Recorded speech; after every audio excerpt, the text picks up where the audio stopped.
네, 여러분 반갑습니다. 큐스타디 근태원 선생입니다. 자, 오늘 우리가 벡터 미적분학에서 아주 중요한 기울기 벡터 그리고 방향 도함수에 대해서 이번 시간과 다음 시간에 걸쳐서 집중적으로 한번 공부를 해보겠습니다. 자, 물론 우리가 기계적으로 암기해서 쓸 수도 있지만 그 의미를 모르고서는 우리가 전혀 응용을 할 수 없기 때문에 기울기 벡터의 정확한 의미 그리고 방향 도함수의 정확한 의미를 우리가 오늘 본격적으로 한번 공부를 한번 해보도록 하겠습니다. 자, 일단 우리가 기울기 벡터의 정의는 매우 간단하답니다. 기울기 벡터는 우리가 만약에 이와 같은 스칼라 함수 fx, y 이변수 함수인 경우에 우리가 기울기는 보통 이제 벡터 함수로 나타내기 때문에 우리가 보통 이걸 기울기 벡터라고 하는데, 함수 f의 기울기 벡터 표시하는 것은 이렇게 그레디언트 f 내지는 델 f라고 표현하고, 구체적으로는 보니까 지금 파셜 f, 파셜 xi 플러스 파셜 f, 파셜 y, j 이렇게 표현되는데, 이 말은 파셜 f, 파셜 x를 우리가 벡터의 첫 번째 성분으로, 파셜 f, 파셜 y를 벡터의 두 번째 성분으로 뒀을 때에 그것을 우리는 그레디언트 f 내지는 델 f, 즉 함수 f의 기울기 내지는 기울기 벡터라고 이렇게 정의를 했답니다. 그러니까 결국 기울기 벡터라고 하는 것은 함수 f의 x에 관한 편도함수를 벡터의 첫 번째 성분으로 가져오고 y에 관한 편도함수를 벡터의 두 번째 성분으로 가져왔을 때 그것이 바로 우리가 그레디언트 f 내지는 델 f로 정의한다, 이런 얘기를 합니다. 물론 요 변수가 x, y, z 이렇게 3변수 함수일 때는 여기 혹이 하나 더 붙겠죠. 파셜 f, 파셜 z라는 세 번째 성분이 z에 관한 편도함수가 세 번째 성분으로 우리가 온다는 것을 우리가 알 수 있죠.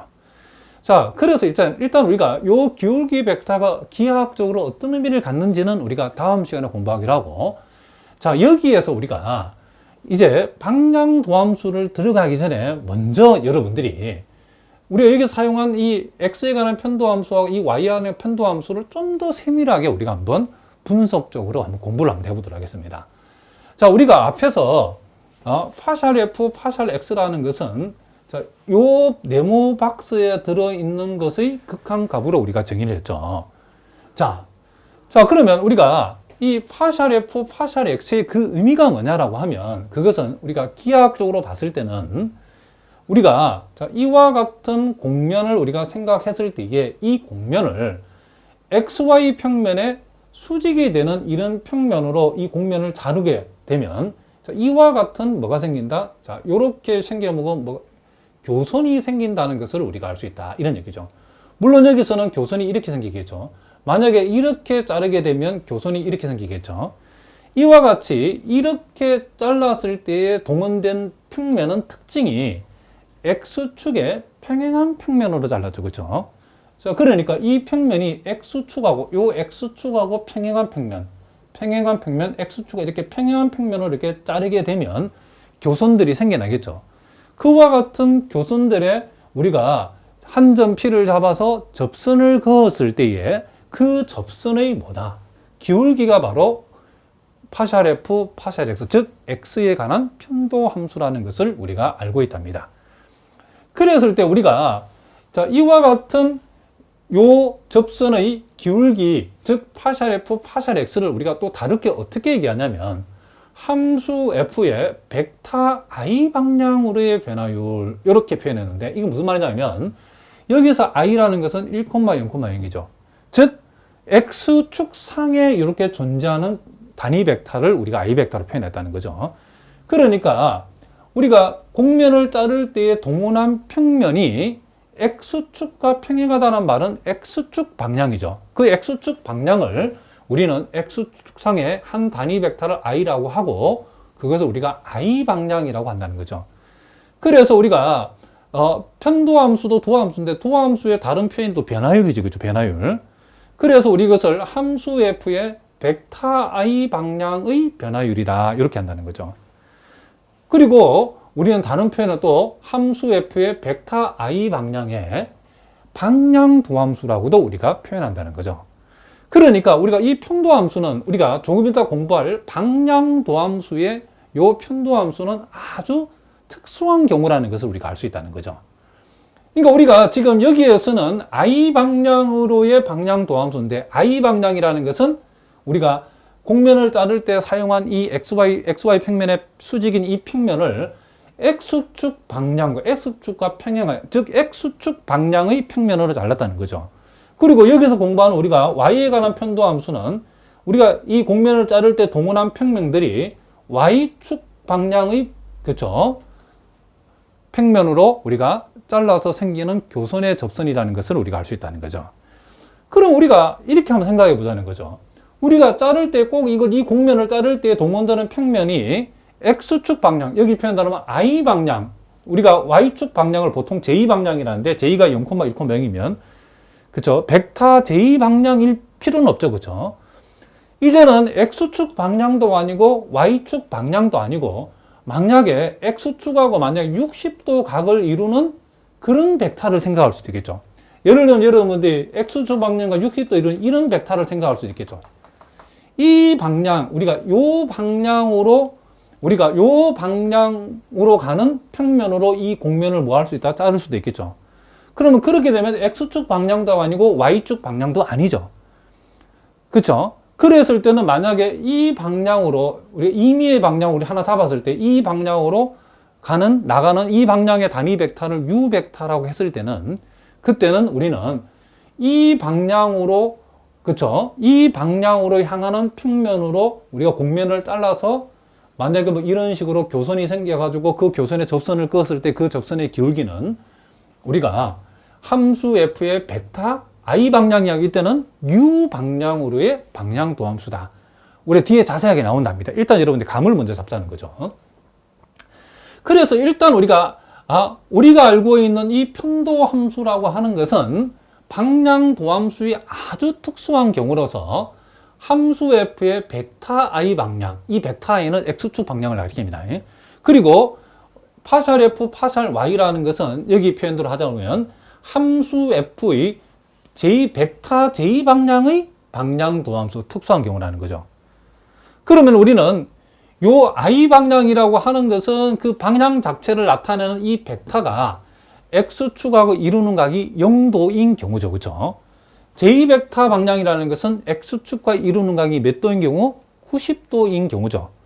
그러면 우리가 이 평면의 방향을, 우리가 XY 평면의 수직인 평면으로 이 곡면을 자를 때 사용되는 이 평면이 꼭 X축 방향, 여기 표현대로하면 I 방향이라든가 Y축 방향, 여기 표현대로하면 그쵸, 벡터 J 방향일 필요는 없다는 거죠.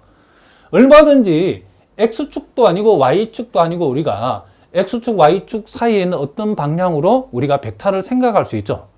그러면 그 벡터 방향으로 잘라서 생기는 교선의 접선의 기울기는 우리 일반적으로 우리가 함수 f의 벡터, 만약에 그 방향의 벡터 U 벡터라면 U 벡터 방향의 방향 도함수다. 이렇게 표현한다는 거죠.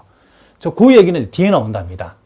자, 그럼 일단 우리가 여러분들이 파샬 f, 파샬 x라는 것은 I 방향으로의 방향 도함수고, 파샬 f, 파샬 y라는 것은 벡터 J 방향으로의 뭐다? 지금 방향 도함수다. 요렇게 일단 여러분들이 이해를 하시고, 그러면 이제 우리 조금 세부적으로 한번 들어가 봅시다. 그러면 우리가 여기에서 우리가 지금 파샬 f, 파샬 x라는 것을 우리가 앞에서 공부하기를 y는 고정시켜 놓고 지금 x의 변화량 분의 그 x의 변화량에 대응하는 함수값의 변화량을 갖다가 각각 분모 분자로 잡았을 때 그것의 극한값이죠. 그럼 이거는 원래 우리가 일변수 함수하고 유사한데 어떤 의미를 갖냐면, 우리가 한 점 P, 요 P에서의 접선의 기울기를 생각해 보라고 하면, 자, 우리는 일단은 활선의 기울기를 먼저 생각해야 되겠죠. 요 P가 여기 있다라고 하면 P에 아주 가까운 점, 자, 뭐 요 점을 잡아봅시다. 이게 매우 가까운 점 해봅시다. 그러면 우리가 요 점을 우리가 Q라고 했을 때에 우리는 어떻게 이해하시냐면, P와 Q를 지나는 직선의 기울기가 바로 요 박스 친 부분에 해당된다는 것을 우리가 알 수 있다는 거죠. 자, 다시 한번 뭐라고요? 요 P와 아주 가까운 점 Q. 자, P에 아주 가까운 한 점 Q를 잡았을 때 Q를 지나는 직선의 기울기를 이렇게 우리가 잡고, 이제 Q를 한없이 P에 가깝게, 그쵸, 극한적으로 붙이게 되면 사실상 우리는 한 점 Ps의 접선의 기울기처럼 보인다라고 했죠. 그 의미가 바로 요 리미트 H가 0으로 간다는 이 극한이 그것을 의미한다겠죠. Q가 한없이 P로 가까워진다는 의미. 그거를 선생님이 금방 한 얘기를, 자, 여기에다 제가 다시 한번 적어 보겠습니다.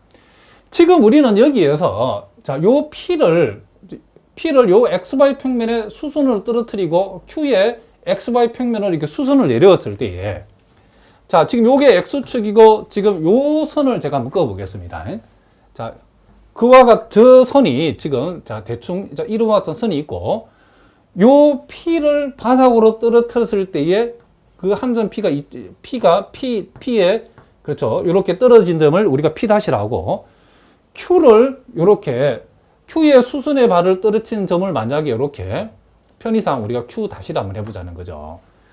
그랬을 때에 우리가 지금 P하고 Q하고 요 간격에 대응하는 여기에서 P-와 Q-를 여러분들이 보통 우리가 H라고 이렇게 표현했을 때에, 자, 여기에서 우리가 요렇게 보조선을 긋게 되면 보다시피 P-가 Q-로 변하는 동안에, 자, Q-하고 P- 사이가 간격이 H지만은 요 Y값 입장에서는 아무 변동이 없죠. 그렇죠?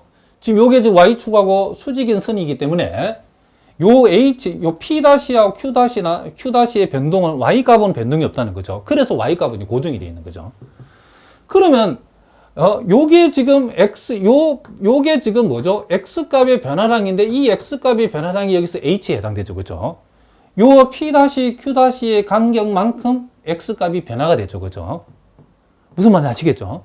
그럼 우리는 뭐죠? 이 분모는 델타 X, X값의 변화량, 여기서는 H의 변화량이 오겠죠. 그죠? H가 지금 H의 변화량이 오고, 분자는 Y는 고정시켜 놓고, 무슨 말이겠죠? 지금 요 좌표가, 요게 지금 X라고 하면